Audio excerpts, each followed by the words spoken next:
So Dean, this whole auction idea is really brilliant, and I always love these new creative ideas that coming up with selling real estate and stuff. Now you guys were involved in that big glass house up there in Olympus Cove, weren't you? Yeah, we were.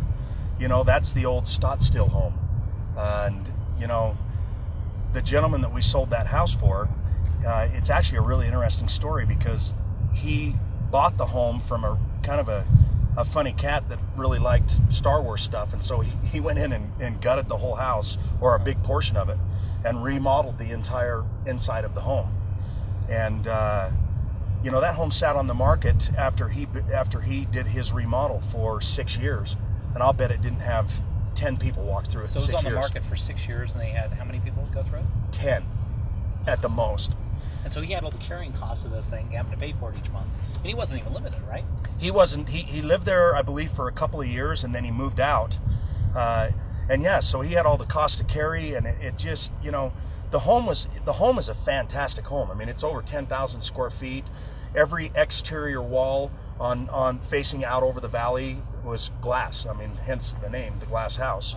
And you know, the front of the house, normally your swimming pool's behind your house, but the swimming pool was the front focal point of the entire front of the house. Oh, beautiful. And it had a big family room that went up over the garage, so when you pulled up the big long driveway, you would pull underneath the family room that's all glass and park up underneath the garage. So it's very modern, very, very unique home for Utah. So the dilemma was really, it was so unique, there weren't a lot of buyers that it appealed to, and thus how we got so few showings, right? Exactly. And you know, so for somebody in Utah to go and buy that home, that was a tough order because it's not a typical Utah house.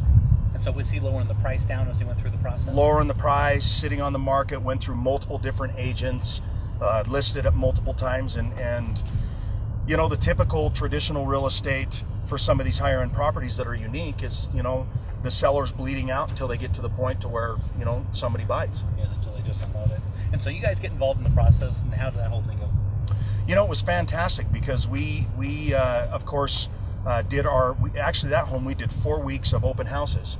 We ran more than 1,200 people through that home. Wow, that's a lot. In 4 weeks. Well, they were only getting 10 before. Where they had 10 before.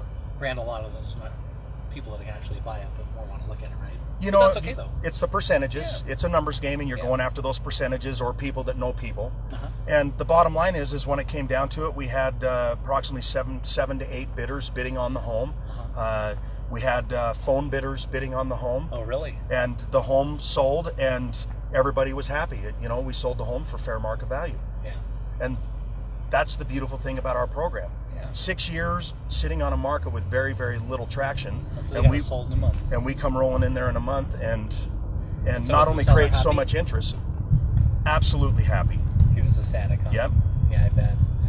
Well, that's it's very creative. I'm really impressed with you guys and the way you guys have put this together. Good for you.